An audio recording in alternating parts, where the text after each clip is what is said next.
Good evening, Year 10. So I am back to film another lesson for you, ready for tomorrow. So what I wanted to do was just kind of briefly show you what I'd put on there last week. There was a bit of confusion, I think, or some people just didn't necessarily understand what I wanted you to do. So there are at the moment 2 videos on YouTube. One is called Exercise and one is called Diet. Now the exercise video that is on there is the original lesson that I sent out on Tuesday of last week. That I sent the link out to everybody. Now not everybody could access that link for whatever reason. So once I figured out how to record like this, I re-recorded it, exactly the same lesson, and uploaded that to YouTube. So I asked people to work through that if I hadn't already. Now some people had already done that exercise lesson, which was why I uploaded the second lesson, which was this one, which is the second video on YouTube. Now what I also asked for people to do was to do the assessment, which is this case study here. Okay, so I asked people to make sure that they'd done that assessment. You didn't need to have done the diet lesson, you needed to have done the exercise lesson, and then you could carry on with this assessment. So I asked everybody before the end of the lesson on Wednesday, or certainly before the end of the week last week, to do the assessment and send it to me. Now I think I've had about 4 people send me that, which I have now marked. I will have provided you with feedback for by the time you are watching this, so you will have had feedback and you will be able to then start doing your feedback on that, or whatever it is, or complete the rest of the lesson on diet. Now the issue at the moment is that there are some of you that are doing some excellent work and are working really quickly and are doing the work as I'm sending it out, and you're sending me that work at the end of the lesson, and it's perfect, which is why I'm still filming a lesson every lesson virtually to go up, because actually what you are doing is the work that I would be setting in a lesson. We wouldn't be spending 2 weeks doing this one lesson. We'd only actually spend one lesson, and then I would have expected you to do the assessment. I probably would have given you Wednesday, given that we'd had a little bit of a hiccup on Tuesday, but I wouldn't be giving you an indefinite amount of time. And for some of you, I think that is what you are kind of doing. You are signing on and saying, yes, I'm here, but actually you're not working through the work. So what I'm going to do is I'm going to give you 15 minutes at the start of this lesson to get onto this, do this case study and send it to me. Now if you can send it to me, and if you can get it to me, say 20 minutes into the lesson, then I will assess that. I will feed back to you overnight on Tuesday and get that back to you ready for Wednesday morning. Now that will obviously feed into conversations that I'm having on Thursday with your parents. Now if you can't send me that, then it will just go down as that you haven't handed it in, and again that will be the feedback that I give to parents on Thursday. So what I'm now going to do is I'm now going to switch over to this lesson, because this is the lesson that would be today's normal lesson, and this is the lesson that I want people to work through. And there are many of you actually that have finished working on the diet lesson and are ready to go. So excuse me, so following on from last week, we looked at exercise, and I asked everybody to keep an exercise diary over the week to see how much exercise they did, and then I said we would feed that back today. Now I haven't written down an exercise plan. My exercise plan went a little bit out the window last week, so I set this on Tuesday last week. On Wednesday evening last week, my nan unfortunately died. So it's been a bit of a difficult end to last week for me, and I just haven't really exercised. So yesterday was the first real exercise that I've done all week. So I went out for a walk with the dog twice, took Bella out for a walk twice yesterday, and I've not long come back from another walk. So I haven't done a huge amount of exercise. I have eaten like a pig though. So this follows on from that, and it kind of links diet and exercise together. But what I wanted you to look at was this, and in the media, this is not so much now, but certainly when I was younger, and when I was growing up, this is the kind of picture that you saw on the front of magazines. These were the kind of pictures that you saw on magazines, and all 3 of these have done modelling, have done catwalk modelling, things like that. So this tended to be who you saw on the front of magazines. So I want you to think about whether, or what your view is of the way a certain person looks. Now I'm not asking you to share that with me, I'm not asking you to share that with the group. That is entirely a personal opinion. You can share that with me if you wish to. I have my own opinion, and I'm not gonna share that necessarily unless you want me to, because I don't want to be forcing my opinion on any of you. So just something to think about, whether you think actually that is the correct way to be portraying the way our body should look, especially given the impact that media, and in particular social media, can have on a young person's life. So just something for you to think about. So again, thinking about the same sort of thing. So these are two celebrities who basically put weight on for a film and then lost weight for a film. So I can't remember her name now, it's really going to bug me. I think it's Mila Jovovich, but don't quote me on that. And this obviously is Renee Zellweger. So this was for Bridget Jones, and this was shortly before she filmed, obviously. So just to give you a comparison of how Hollywood in particular and the music industry and the entertainment industry can make people look a different way, or can put pressure on people to look a different way. And it's just to get you thinking about how much pressure social media can put on an individual to be a certain weight or to look a certain way. Okay, and that's what this is about, really. But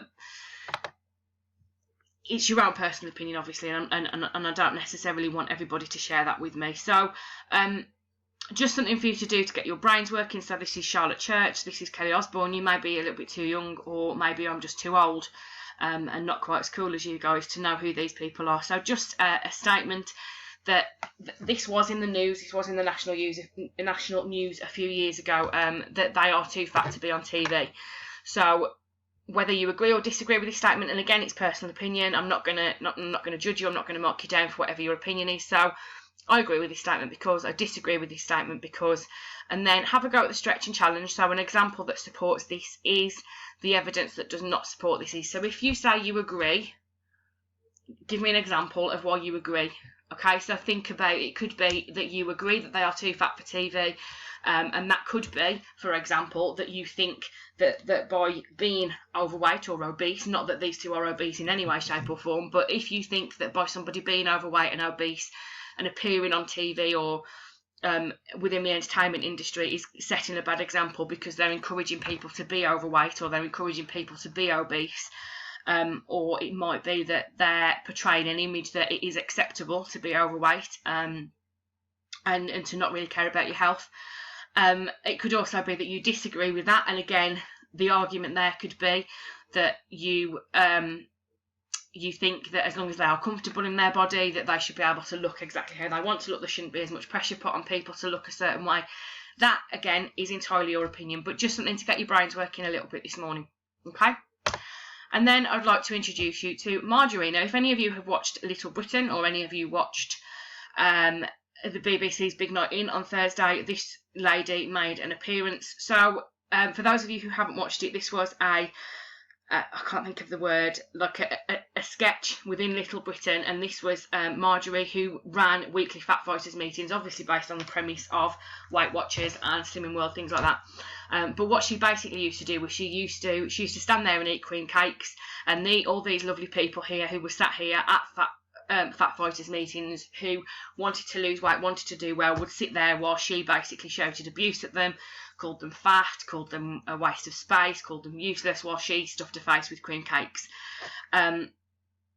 And then what she used to do was encourage them to eat, so they never ever seemed to be losing any weight, and they had to go out. They were going every week because they wanted to lose weight, but actually they never ever appeared to, because the diet that she had them on was obviously a little bit rubbish.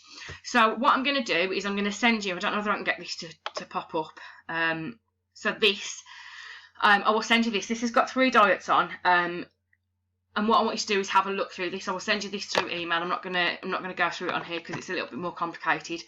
So I'm going to send you that on email, and what I want you to do is have a look through each of the diets, and then answer these questions. Okay, so write some of the key details in your books.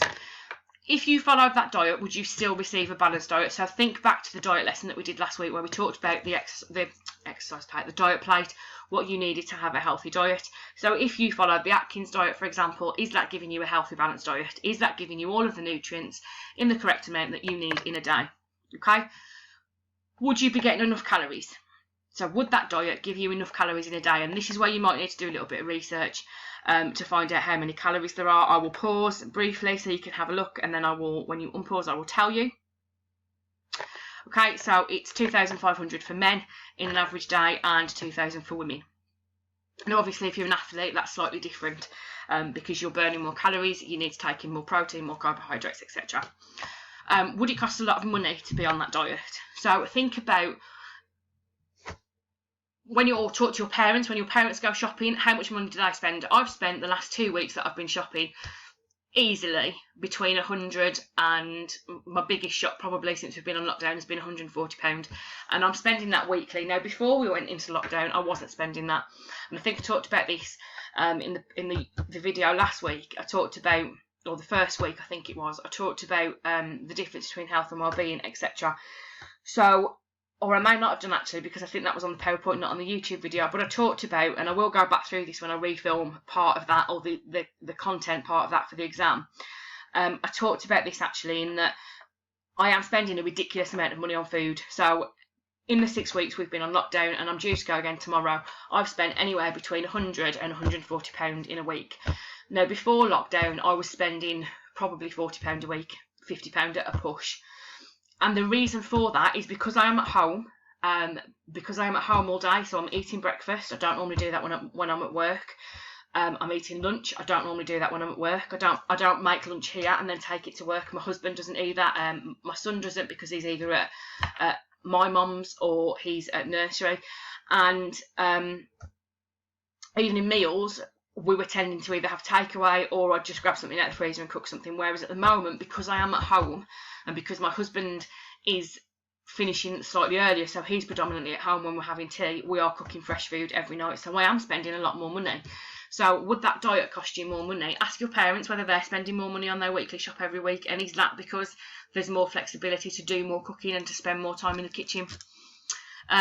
What health benefits or dangers are there by being on this diet? Now, obviously, you don't need to do this one because we are not in class. But this is your stretch and challenge. So assess what impact this diet would have on the following individuals: pregnant women, children, an athlete, and a healthy adult female. So if they're following the Atkins diet, for example, what impact would that have on a pregnant woman? Would you advise it? What impact would that have on a child? Would you advise it? Okay, and then your super stretch is to analyse the strengths and weaknesses of these diets. Now, there are only 3 on there, but on here there are some fact cards. So there's fact 1, carbohydrates, fibre, protein, fat. And then there is fact 5, RDA, detoxing, calories, and low-calorie diets. And what I'll do is I'll send this PowerPoint out to you separately, so you can also work through this and have this on your screen when you start to work through them. So there will be a lot that comes out to you during tomorrow's lesson, or will have already come out to you during this lesson. So just to reiterate what I said at the start, I need that assessment in. Those of you that have already submitted it, I will have already given you feedback by the time you're watching this, because I've already marked it and emailed it you back, so thank you very much for that. Those of you that haven't, you have 15 minutes, 20 minutes at the start of the lesson to get that sent to me. It can be on a Word document, it can be a picture of in your book. I'm not fussed how you do it, I just want it, or you can even type it onto your email. I'm not bothered how you do it. I just need to be able to make an assessment of you by the end of this lesson. And I guess finally, any of you that want parents' evening, or should I say all of you, should be making parents consultation day appointments. So I have probably about 6 year 10s at the moment who've made appointments, and I am waiting for the rest of you to make an appointment. I will be here on Thursday, and you know, like with all of your teachers, we also expect you here. I am looking forward to seeing you all on Thursday and speaking to some of you and talking to your parents. And yeah, so I'm going to sign off now because we only get 15 minutes on this, and I've been talking for 13 and a half. So yeah, any questions, I will be online for the duration as always. So yeah, have fun, and I will hopefully speak to you all soon.